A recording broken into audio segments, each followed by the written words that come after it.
Good morning, everyone. Thank you so much for joining today's session. I just wanted to come on and welcome you to the session. We've still got a few more minutes to go before we formally start at 10:30. I just wanted to come on, say hi, and just to let you know that all attendees will be on mute for the moment. So I'll go back on mute in just a minute, and then we'll look to start sharply at 10:30 and begin with our presentation. We've got a few different speakers today for you to hear from, which is really exciting, and we're really looking forward to gathering some of your feedback, hopefully educating you a little bit more on the Procurement Act in terms of what's to come and what we're planning to do as well, and also answer any questions during our Q&A section as well. Look forward to talking to you all shortly.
Good morning, everyone. So I believe we've just hit our 10:30 mark, and I can see we've got plenty of people on today's session, eager and ready to attend and hear what our presenters have to say. So apologies for those of you who've already heard me say this, but I just want to give a couple of introductions. So you'll notice that you've all joined on mute today. That's just, we don't have an overlap in background noise.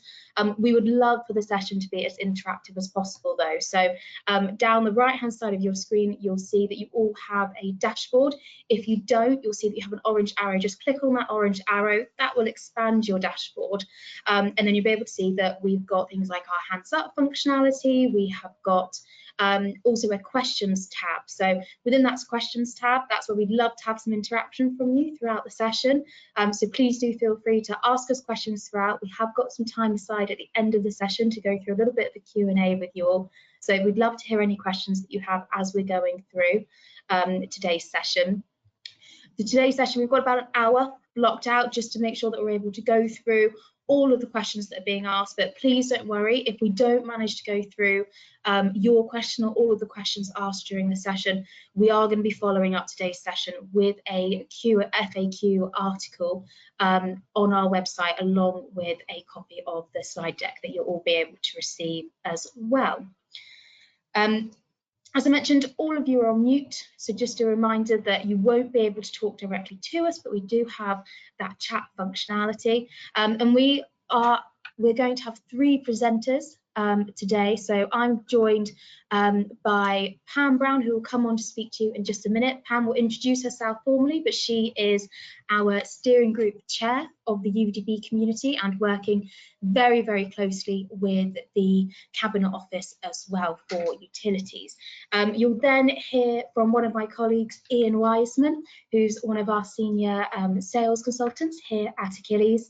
And then I'll be giving you a little bit of an update in terms of what we're doing with the community at the moment and how we're ensuring that stability and compliance throughout the next few months and into next year with the new Procurement Act coming into play.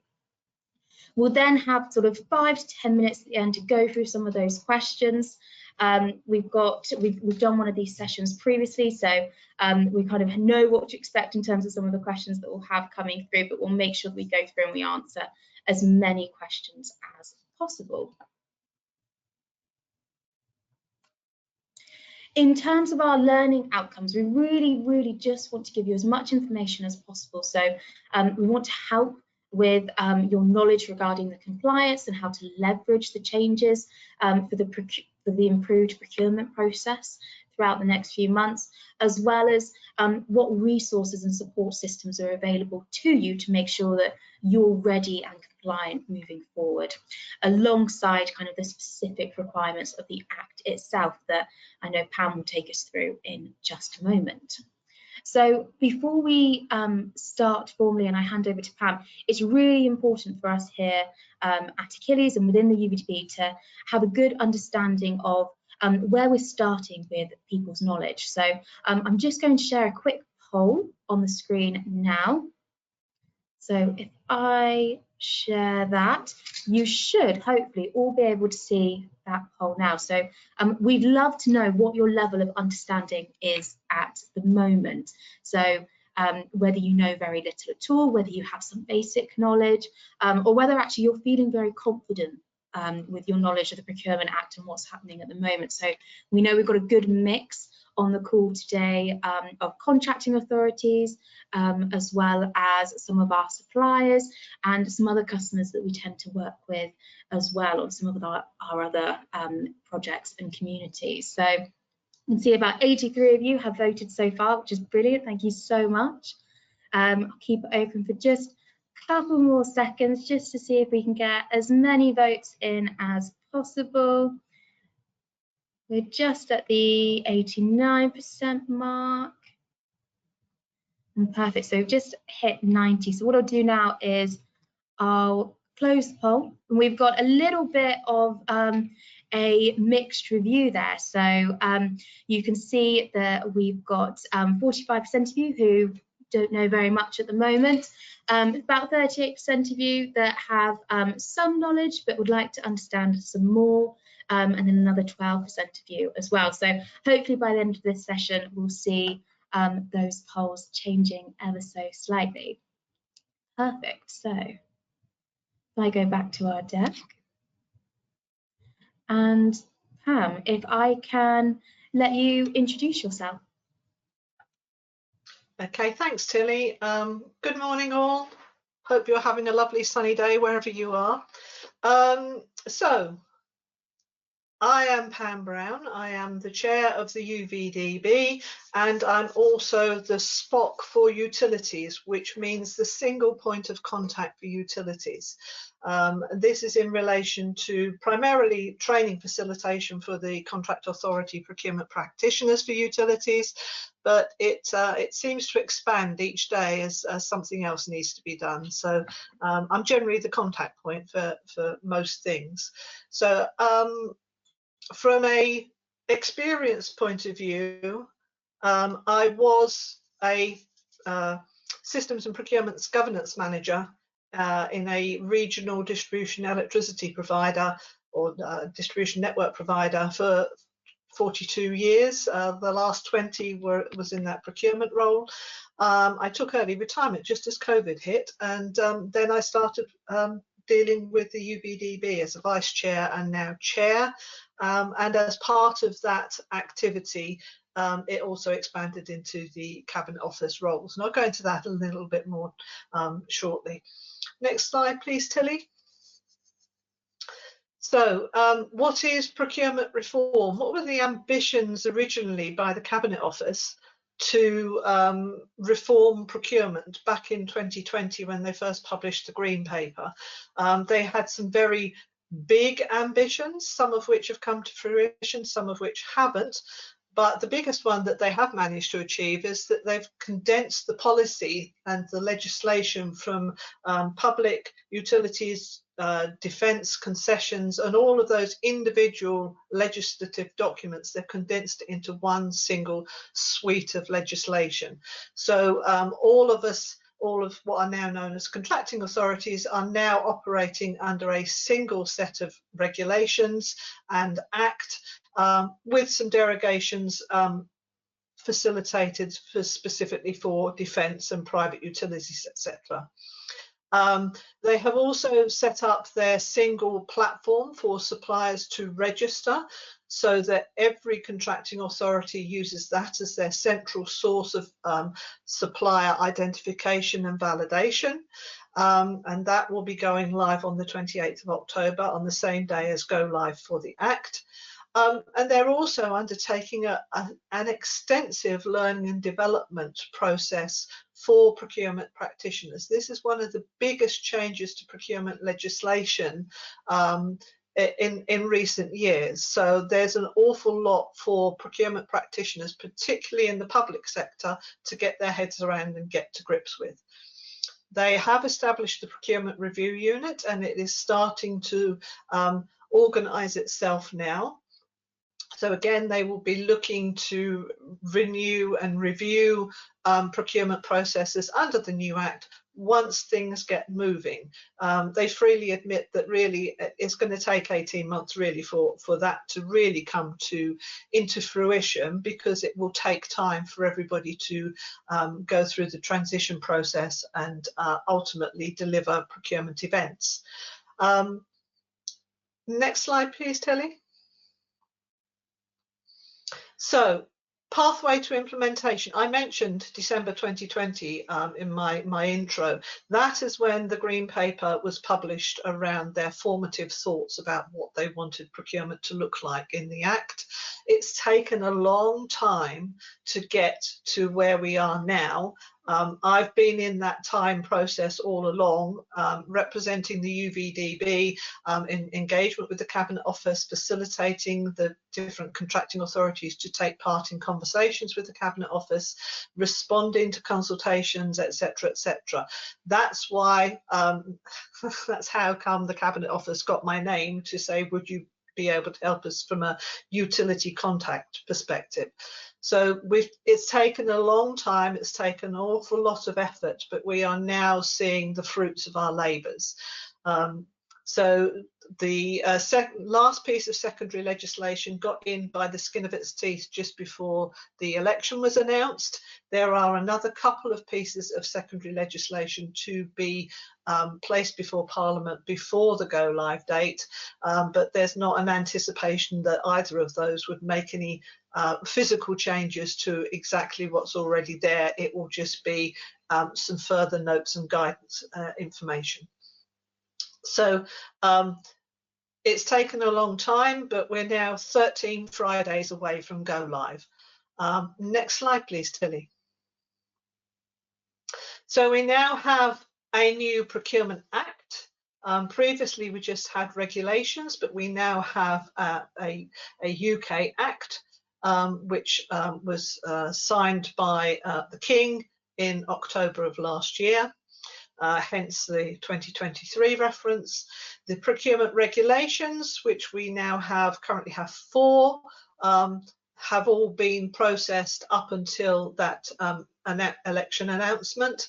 The biggest and most important one is the Procurement Regulations 2024, from my perspective, because that contains all of the noticing requirements for contracting authorities to have the field entries and data information, which will be put in electronic format with the e-senders or in electronic format on the new Find a Tender system when that goes live. The others are all about savings and transitions and things like that. They're sort of subsidiary ones, but the biggest one is the procurement regulations. Next slide, please, Tilly. So what does the training look like for contracting authorities and, at the moment, to a lesser extent, to suppliers? So the first one is the knowledge drop. That actually went live last December, and at the moment there's 12 knowledge drops in total, 6 for contracting authorities, 3 for suppliers, and 3 for SMEs and VCSEs. At the moment, we've had about 50,000 views of those knowledge drops. If you are a supplier, I would strongly counsel you to go and look at them.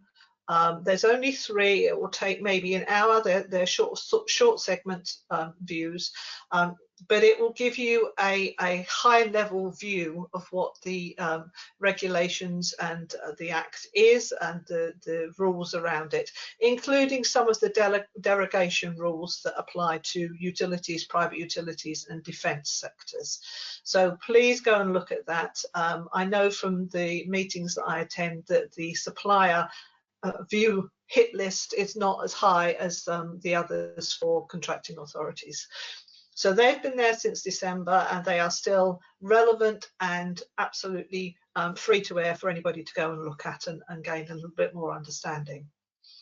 From a contracting authority point of view, because obviously we need to put effort into training all of those procurement practitioners across the whole of the country. We're talking schools, universities, blue light, NHS, central government, local governments. All of those procurement practitioners have all got to understand those changes. So it's going to be, it is quite a thing to be able to bring them up to speed. So first of all, they've got self-guided e-learning. That is about 10 modules, 9 modules of learning, and then a 10th will be a small test that they undertake. It's taking them in the region of 10 to 15 hours to complete those self-guided e-learnings, because there's a lot of information in there for them to absorb, understand, and take notes about. Once they've done those, they can then progress to a deep dive course, which is more around talking with like-minded procurement professionals about, so how is this going to happen, the practical application of the new regulations, as opposed to a chalk and talk. It's a discussion process to allow people to talk about it and theorize about it, so that they have a better confidence level when they actually get to the point of go live. And then at the bottom we have a communities of practice. Now those communities of practice again are about supporting the procurement practitioners in understanding more. So we have a discussion board, so people can say, what about this scenario, what about that scenario, and the Cabinet Office policy leads are then able to respond to say, this is what the intention of the Act is, this is the guidance, this, etc., etc. So it's a constant iterative question and answer process for procurement practitioners. And those people that are on that site can then take that back and share that with their wider colleagues in their own companies. Next slide, please, Tilly. So this is just a little bit, when you do get the slide deck, there are some TPP, Transforming Public Procurement pages on the internet, on gov.uk. That link there will take you to them. You can start to read. There are some guidance documents that have been issued as well. They're all on the website that people can actually go and understand more. You can also sign up for a Cabinet Office TPP newsletter. The communication side of things has been closed for a while after the election of the notice of the election. They weren't allowed to actually do any external communications. That handbrake is now starting to begin to come off, and there will be more communications rolling out as we get closer to the go live date. Next slide, please, Tilly. So from a transitional arrangements point of view, which I think is always good to understand, so what happens when the starting gun goes off? Anything as a general principle, anything that's currently in place, whether it's a contract, a framework, a DPS, a qualification system, any of those kinds of things will be allowed to continue until certain times, and I'll come to that in a short while. If you have a procurement event that is running now, or if you even initiate a procurement event on the 27th of October, you will be running that event and the contract thereafter under the regulations that are in place at the time of you starting your event. So whether it's UCR, PCR, CCR, DP, DSPCR, whichever regulation it is, it will continue in place for the life of the event and the contract thereafter, including any extensions. So as you can understand, the transition arrangements look some years ahead, because we could have contracts that are several years hence that will still be under the old regulations. Next slide, please, Tilly. So from a transitional arrangements, what is classed as the event has begun? So the event beginning is in essence the call for competition. I'm running a tender, I would like you to participate. I'm publishing a notice to say I'm going to run a tender. Pre-market engagement is not considered to be the start of a procurement activity. It's a research activity. It is not considered to be an initiation of a procurement event. So if contracting authorities are doing pre-market engagement at the moment, but they are not going to start to run their procurement event through a finder tender notice until, say, the 30th of October, the event will be run under the new regulations. However, they could start doing their market engagement on again this time of year, but they will be doing it in line with the understanding that they are going to intend to run a PA23 compliant process after the go live date.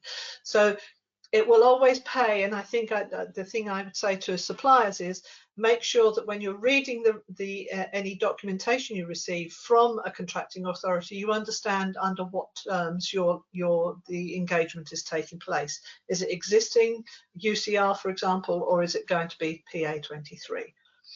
Next slide, please, Tilly. So again, just to clarify on frameworks, a framework that is set up now all the way through to 27th of October can continue to the fruition of its life cycle, and that includes any subcontracts that are called off underneath it. That will all be under the existing regulations, or as we term here, old regime. And all the relevant finder, tender and contracts finder notifications will be still applicable under the old regime. So again, if you've got contract suppliers, if you've got contracts, existing frameworks, etc., etc., you should be getting that comfort message from your contracting authorities. In the next, I would say maybe September time, there will be letters start to come out and so on, so that you can be assured of that. Next slide, please, Tilly. So dynamic purchasing systems, they are part of the PCR world quite significantly. They have crept into some of the utility contract world as well. It is enabled through the existing regulations. So again, DPSs are going to be allowed to continue post October 2024, but only until October 2028. There is a defined period that they can carry on for. Any contracts or anything let under that DPS will continue to be under the old regime. If a contracting authority has a DPS and it is scheduled to expire in, say, 2025, October 2025, and they wish to extend it, they only have 12 months from the beginning of the new Act to actually execute that extension. If they try and do it in 2026 or whatever, they will be in breach. So that again, if you are part of a DPS process, please be aware to make sure that you understand what is happening on that. And I would say that will be taken case by case basis with your relevant contracting authorities. So that there is a timeline that the will of Parliament has said you cannot go beyond. Next slide, please, Tilly.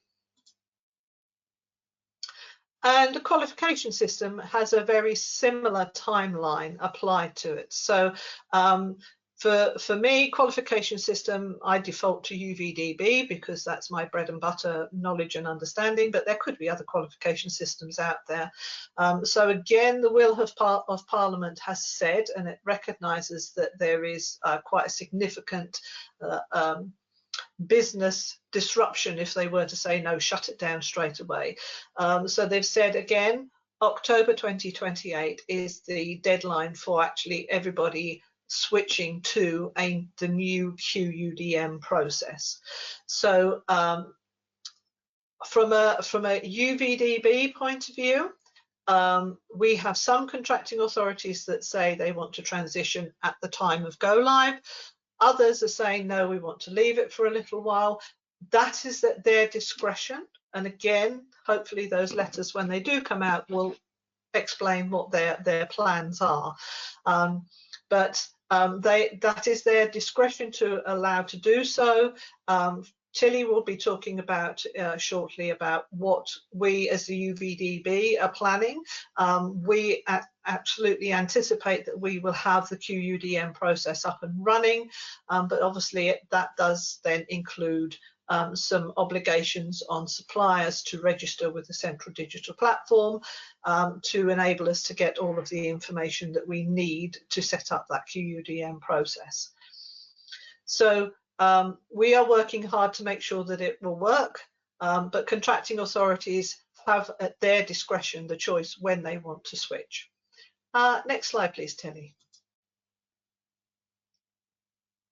So I'm just, sorry, I'm just clicking on the wrong information here. So suggested actions for suppliers. If you do have time, the Act is roughly, the main body of the Act is roughly 100 pages long. Please read it and understand some of the nuances that have been written into it. It's my bread and butter again. It's sat here beside me as a paper copy and I'm frequently referring to it. The statutory instruments of Procurement Regulations 2024, that again is another piece of bread and butter information. If you can, please view the supplier knowledge drops. That will start your learning journey to then be able to have effective conversations with different contracting authorities, particularly if you're crossing sectors.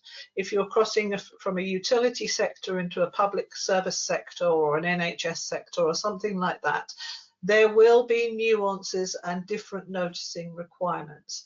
So please try and build a knowledge on that. So when they do start to talk to you and do start to communicate with you about various things, you have a bit of a working knowledge. Do understand from a utility perspective whether the utility that you're engaging with is a utility or a private utility. Again, there are nuanced differences and different derogations affecting both of them. Do try and get to grips with the different noticing obligations. I will touch on some of them shortly, but please do try and get to grips with that. One of the biggest things that suppliers will have to do, even if you've got an existing find a tender registration is to go and register on the 28th of October when it goes live on the central digital platform. I think it's actually going to be still branded Find a Tender, but it will be a new interface, and you will have to provide a new set of information about your organisation. So please prepare for that. And Tilly, if you could slip to the next slide, please, to help you try and understand what you will be asked to populate. It's actually detailed in the procurement regulations of 2024, paragraphs 9 to 12 inclusive. You will be asked to populate the supplier's basic information, your economic and financial standing information, your connected persons information, and your exclusion grounds information. So connected persons and exclusion grounds is very important, and that needs to be looked at with some detail. So again, if you do go and look at those regulations, it will tell you the fields, and in the Act it will tell you the definitions of connected persons and the exclusion grounds.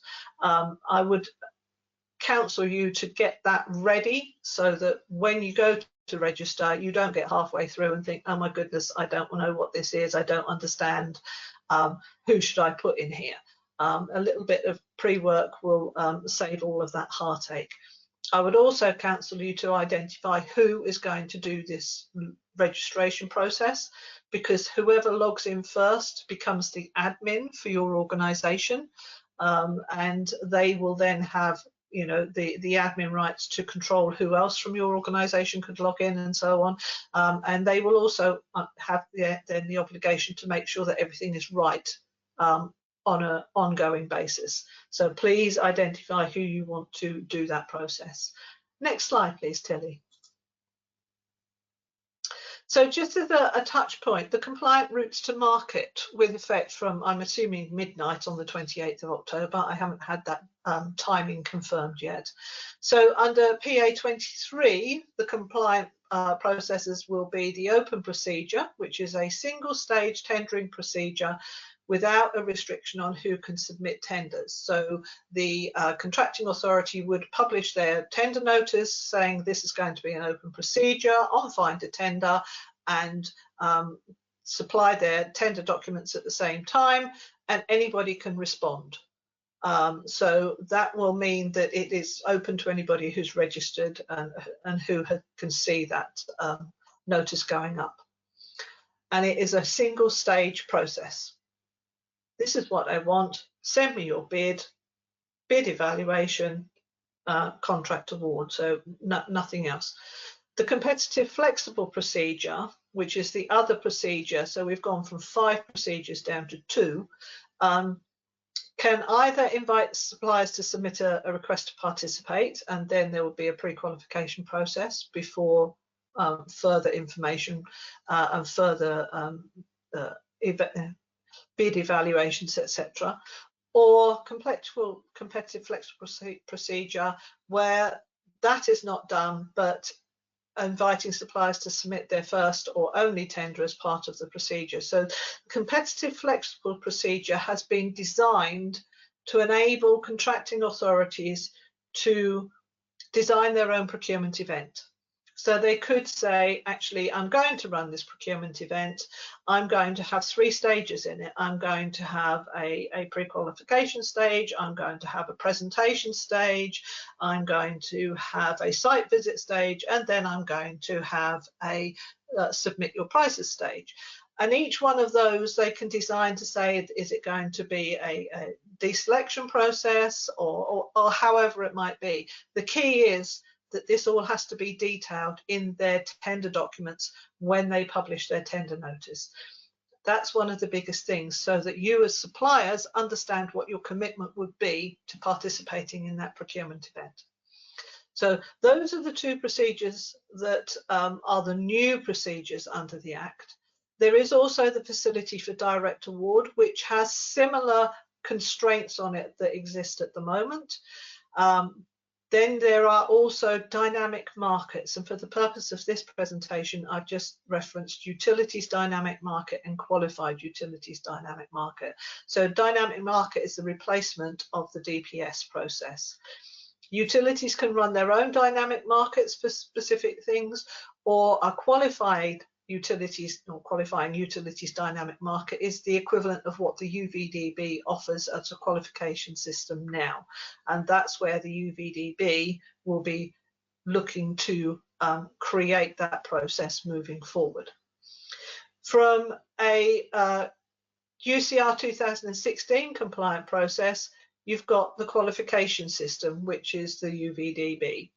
So that's the new route for new initiations of procurement event routes to market with effect 28th of October. Next slide, please, Tilly. This is really just for information for both suppliers and contracting authorities. The Cabinet Office is currently working with e-senders to enable communication between contracting authorities who use e-senders and the central digital platform, the central platform. So this is the current list. I suspect that there might be one or two more creep out of the woodwork as we get a little bit closer. And there are different activities and different points of readiness. So by the end of this month, very shortly, they will be receiving the final snippet of information to enable them to actually get everything working. So again, this is just for information to be aware that there are these activities happening in the background. Next slide, please, Tilly. And as I referenced earlier, there are different noticing obligations to different areas of sectors of the wider procurement process. So this is the full list of notices that the public sector will be required to populate and use. And that does also include utilities, but not private utilities. The colour coding on them is to say when they will actually be ready and be going live. So the vast majority will be ready for the 28th of October. We'll have some in April next year and a couple of others that are actually going to be a little bit longer than that. So you will see I've also put little asterisks beside the ones that actually private utilities are only obliged to use. Those are the ones that are mandated for private utilities to use. Doesn't mean to say that they couldn't decide to use something else, a contract termination notice, for example, but they are actually only obliged to use those notices.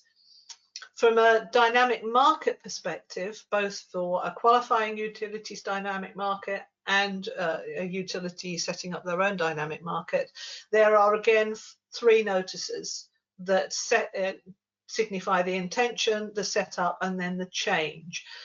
So every time a supplier leaves or joins a dynamic market, a notice is going to have to be published to say that they've left or joined.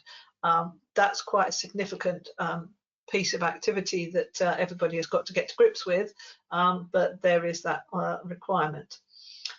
Next slide, please, Tilly. So from a contracting authority point of view, again, I would say if you get time, read the Act, read the statutory instruments, understand if your contracting authority is a utility or private utility. It affects your noticing obligations and some of the other bits and pieces. Go and view the knowledge drops if you haven't. That is the good start of your education. From a single point of contact perspective, I've been working with nominated super users from an awful lot of contracting authorities to facilitate training. So if you know who your super user is, go and talk to them if they've not already been talking to you. If you can, get engaged with the communities of office, Cabinet Office communities of practice offering. They are running webinars with lots of different information so that, again, you can understand more. I'm sure you've already been starting to talk in your own organisations about the change. You'll already be updating policies and procedures to signify the changes that the new Act is going to bring. And again, I'm sure you're already looking to understand what you've got in flight, what's going to be impacted by the new Act when it goes live, all of those kinds of things. So I'm sure you've already got that in hand, but if you haven't, then I would strongly suggest with 13 Fridays to go, you get to grips with it. If you could go to the next slide, please, Tilly. So as the single point of contact, contact me if you want further engagement. Achilles can provide you with my contact details. If you've not already got a super user nominated, let me know. Nominate somebody, we'll get that sorted out. Again, training nominations, e-learning, deep dives, etc., etc. If you've not already engaged with me, I will need to have your contracting authority domain so that I can get you set up for access to the government commercial website, the GCC website, and GCC would need to be added to your IT whitelist so that you didn't encounter any security issues across IT systems. So that's me for today. If you've got any questions, I'm sure you've been typing away in the chat and in the questions segment. I'll hand back to Tilly now. Thank you very much for listening. Thank you so much, Pam. It's always great to have you sharing your knowledge with us. We've definitely had a few questions coming through, so we'll make sure that we share those and talk through some of those when we get to our Q&A in just a few moments. We have had just a few people wanting to double check that we will be sharing the slide deck. We absolutely will be. I know that there's some really good information in there about how to get to some of the supplier knowledge drops and actually some of the additional content that's available to you outside of Achilles and specifically coming from the Cabinet Office. So we'll make sure that we are able to follow up with you in terms of sharing how you can access some of that information, because we know it's really useful to you alongside some of the content that we're delivering as well. So that takes us on to one of my lovely colleagues, Ian, who I know will be taking us through the UVDB, which actually you will have heard Pam mention a few times. So Ian, I'll hand over to you and just let you introduce yourself to the group.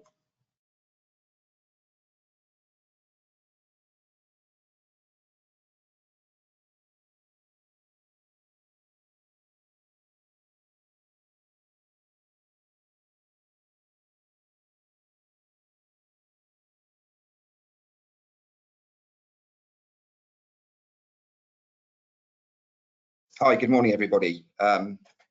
Just wanted to introduce myself. So my name's Ian Wiseman. I am a senior sales consultant here at Achilles. I just wanted to talk to you this morning really a bit about UVDB. I appreciate there'll be people on here that obviously do know about the UVDB, but there'll be also people on here that probably don't really have the full ins and outs of the UVDB qualification system. So what is UVDB? UVDB basically serves as a centralized database that holds information about suppliers and contractors operating in the utility sector. And its primary purpose of UVDB is to help utility companies assess the capabilities, performance and compliance of potential suppliers before engaging in contracting partnerships. It also supports the ongoing contract delivery and risk management. So for those utilities that are required to comply with the UK regulations, what they do is they announce their intentions to source through the UVDB in a find a tender system.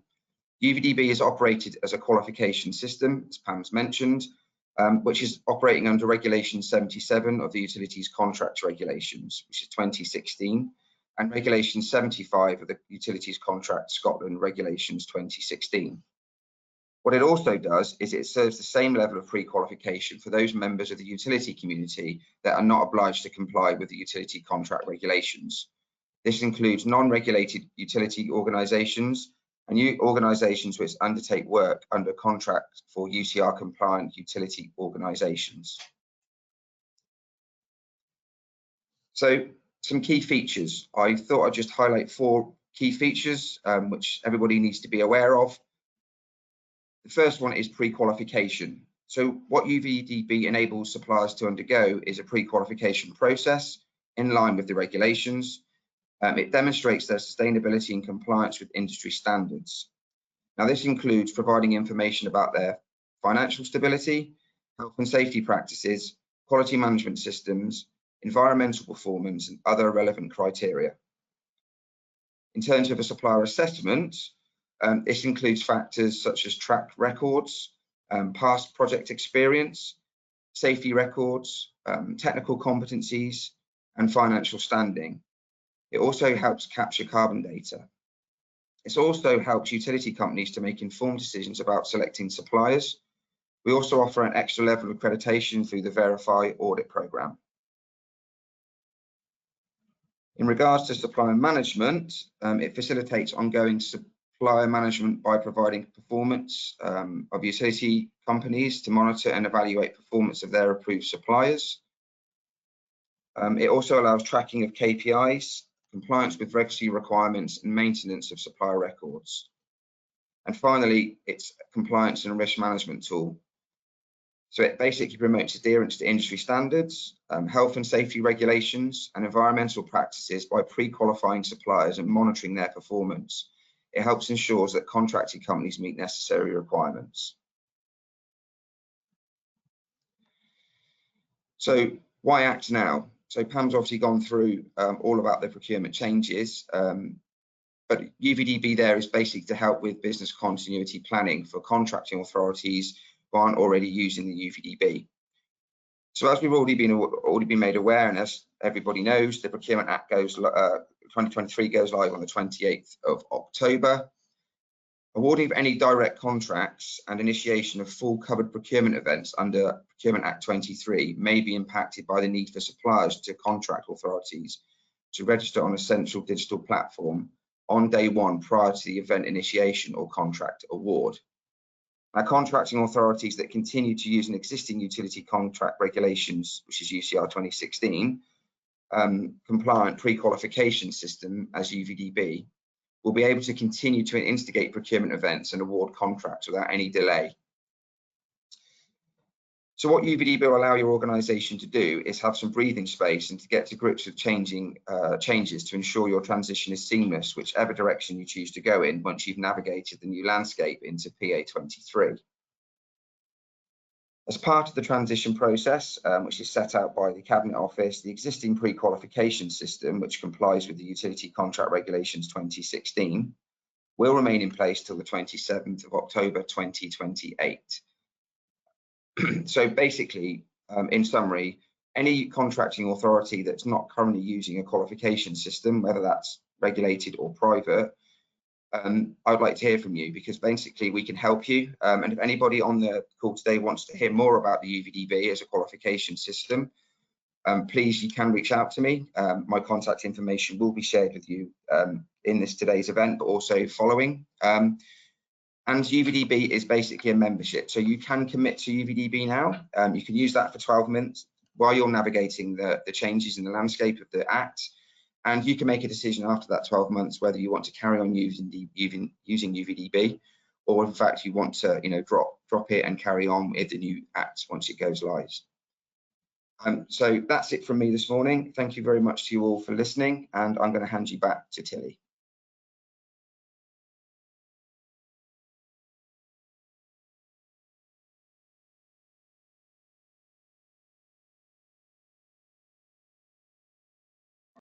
Amazing. Thank you so much, Ian. It's great to hear from you. And I think hopefully quite a few of you on the call will that business continuity piece will really hit home in terms of making sure that you're as prepared as possible moving forward, but also, if need be, have a plan on how to continue with business on day one. So I'll share Ian's contact information in just a minute, and I don't have any slides to go through myself, but I did just want to come on and talk to you all about how we're ensuring compliance and stability across the UVDB. So if I introduce myself slightly, so my name is Matilda Campbell. Many of you may already know me as Tilly. So I'm in my 10th year working for Achilles at the moment. I've worked in lots of different parts of the company and alongside lots of different communities as well. So I have a really good understanding of how things work, not only internally, but also for our buyers and our suppliers who operate within our communities in different sectors. So as the customer engagement manager for the UK and I'm responsible for many of our communities, and primarily our utilities-based communities, so the likes of UVDB and Supply Line, as well as Global Energy, and then I dip in and out of a few of our other communities as well. So I think it's really important to start off by actually saying that one of the questions we've had that's come through the chat has been about whether we're going to have a cooling off period within UVDB once a new act goes live.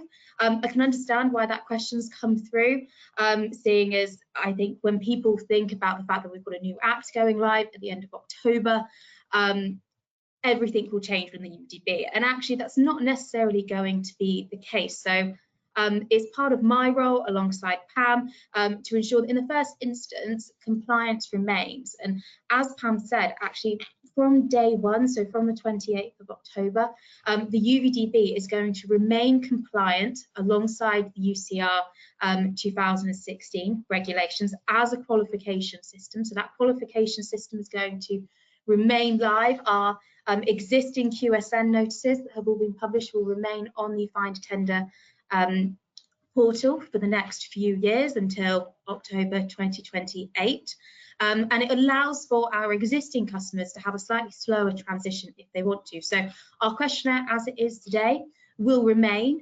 And then what we're going to do is from the 28th of October 2024, we will make additions and enhancements to the existing UVDB community and qualification system to duplicate it as a utilities dynamic market as well, and make sure that we've got that compliance for the Procurement Act 2023. Within our community at the moment, we've got, we're sort of made up of about 40 different regulated buying organisations, as well as other non-regulated utilities within the industry as well. And as I'm sure you can imagine, many of those utilities and buyers are going to want to move to the new procurement process gradually, and not necessarily all at the same time. So we do have some buyers who are going to be moving on day one, so making sure we've got our system ready, and you'll see across the next few months that we start adding in some new questions, we add in some new pieces of functionality for our buyers, alongside keeping that compliance for those who maybe aren't going to be moving just yet. So there's quite a few things to make sure that you're keeping your eyes peeled for, and with all of that in mind, it's more important than ever really to retain your membership to the UVDB and ensure that compliance, especially as a supplier, making sure that you're still visible. So make sure that your information is up to date, because buyers will absolutely still be using our system up until the 28th, and then from the 28th of October onwards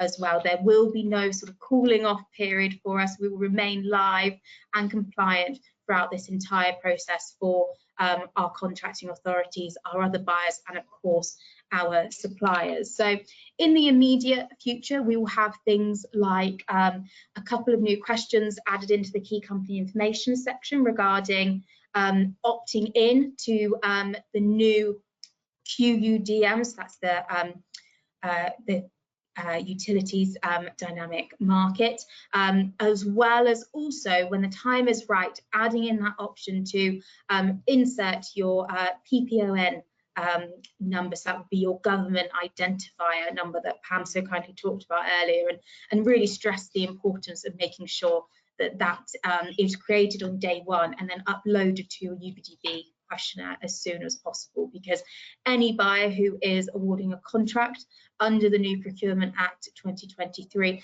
will need that number in order to be able to award that contract. And if they're doing that through the UVDB as part of their sourcing and selecting, again, we need that number. We need to be able to put you on our QUDM.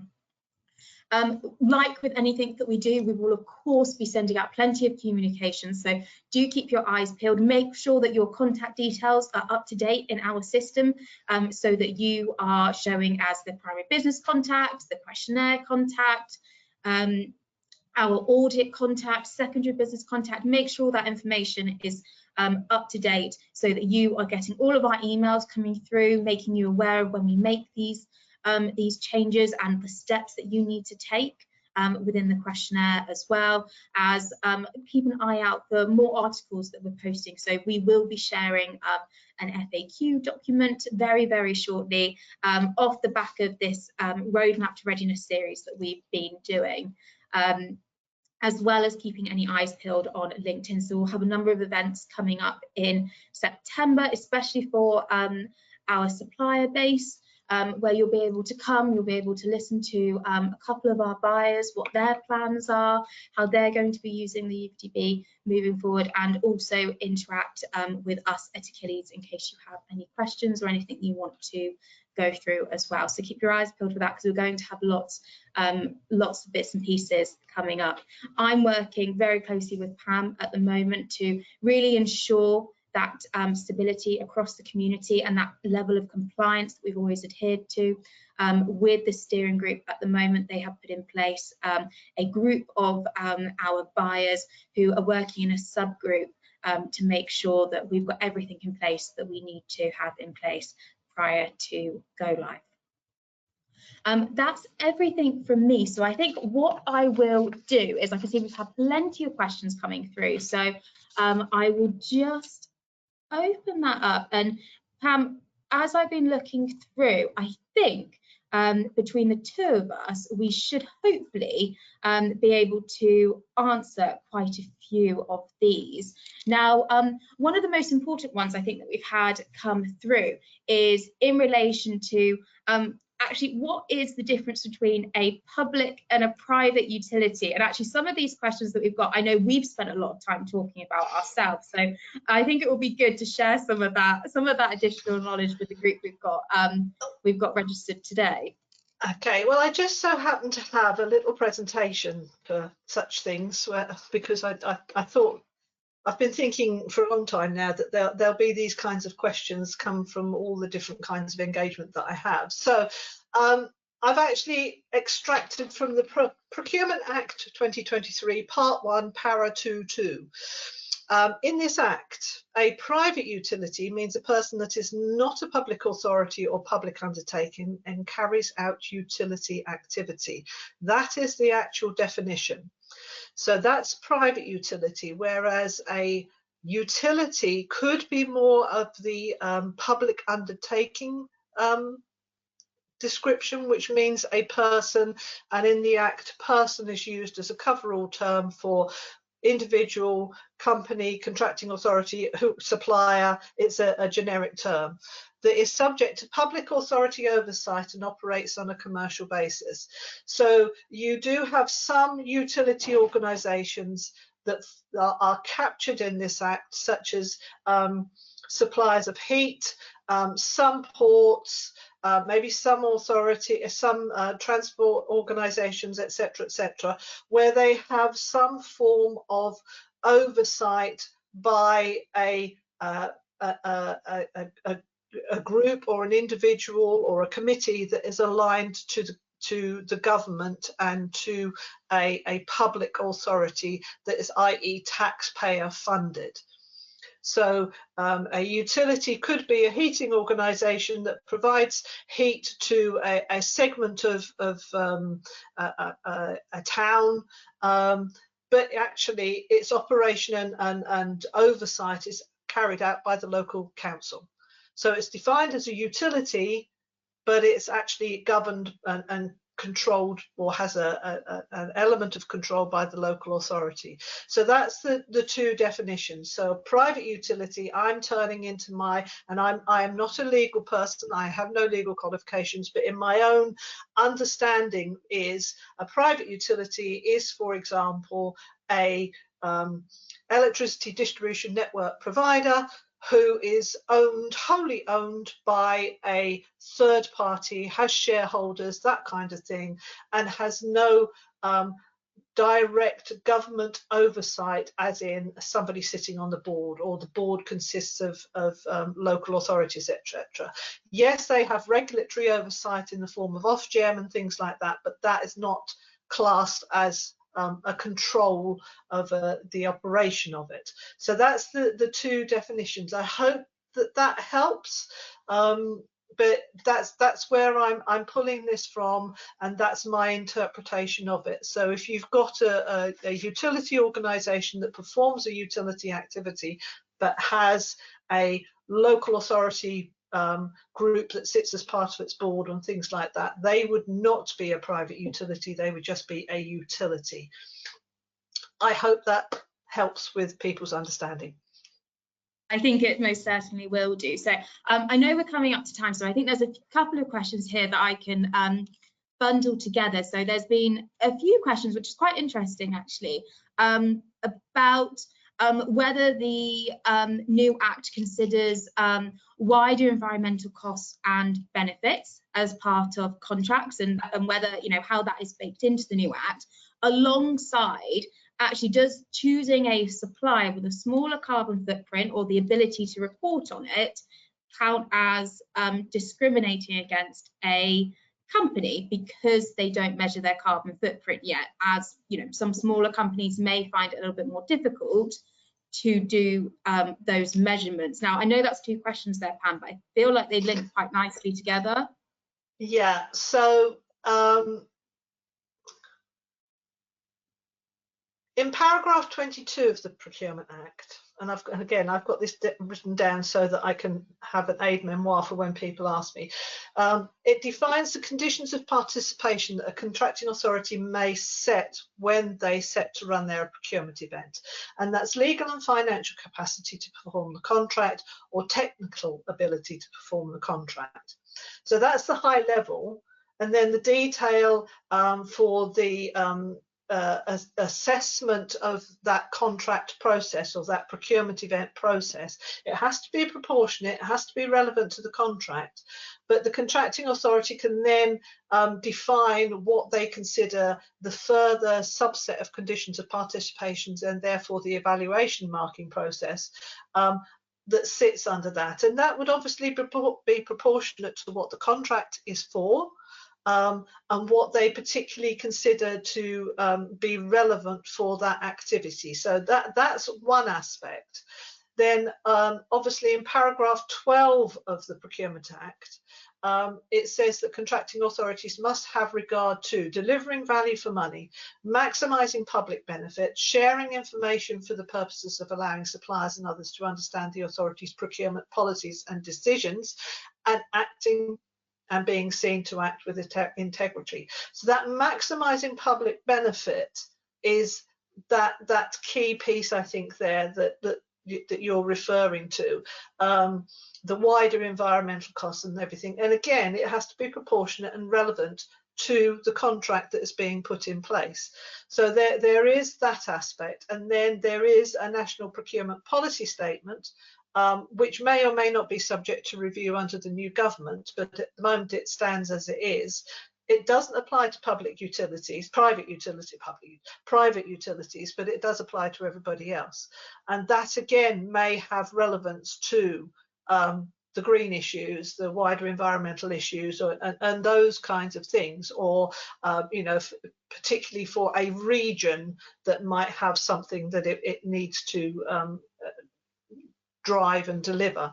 So there, it's not specifically written down, but it's having regard to and understanding those things. So again, it's an interpretation thing, but there is touch point references to that kind of process and requirements. Does that help? It does indeed. Thank you, Pam. I think it becomes more and more important as we talk about things like this, that really those nuances and the Act itself and the specific wording that's used becomes ever so more important when we're thinking about, you know, how it will operate come 28th of October. And I'm right in understanding, Pam, as well, is that the UVDB have done great work, especially over the last year, in terms of actually what's been coming from the regulators, so such as Ofgem and Ofwat. And actually, as a community, you recognise that there have been some challenges within the industry in terms of carbon and measuring, you know, for contracting authorities, their scope 3, but also for helping SMEs with how they can measure their carbon footprint. And there's been the carbon module that's recently been added into the UVDB questionnaire as well to help with that. So absolutely, because it's the UVDB is first and foremost compliance with the Act as far as selection of potential bidders, but then that further wider obligation that is placed on contracting authorities, utility contracting authorities, by regulators and legislative changes and things like that, we want to capture as well, because it's all part of that wider supply chain management issues. Yeah, very much so. So if you're a supplier on this call and you've not yet gone in and taken a look at that carbon management section, please do. It's very useful, especially if you're not actually very sure on where to start with those measurements, or if you have taken those measurements, it's a great place for you to be able to record it so that your buyers, your contracting authorities will be able to see that information. Now, I know we've just come up to time or just gone over, so thank you very much to all of you who've been able to stay with us so far. If you don't mind, you can give me a couple more minutes. I'm just going to launch an additional poll for you now, so that should be up on your screens, and it would be great to understand actually where people are now in terms of their knowledge, and actually if they're feeling a little bit more comfortable with the Act itself and whether we've been able to help at all. As I said, we will be looking to do more sessions like these. We've got some face-to-face sessions coming up after the summer period, and actually we will be we'll be issuing sort of an FAQ article to round up kind of a lot of the questions that we've had asked in today's session. So if we didn't get to your question, please don't worry, we will definitely be answering it. So do keep an eye out for that when it comes. So it looks as though we've got a good number who have voted so far. And if I just close that and share those results quickly, we've had a good number of you who we've been able to help improve your understanding today. A couple of you that we still need to work quite closely with, and you know, if there is anyone that would like us to follow up, we absolutely can do as well. But please do feel free to get in contact with us as well. So as Ian promised, you've got his details up on the screen there alongside my own. And Pam, I know you said you're quite comfortable for us to share your details with anyone if need be. So please do get in contact with Ian and I if you'd like to talk to us about anything further at all, and we'll be more than happy to help. With that said, thank you very much to all of you who have attended today, and to the wonderful presenters that we've had in Ian and Pam. It's been great to hear from you both, and do keep an eye out for any follow-up to come. Thank you very much all. Have a lovely rest of your day.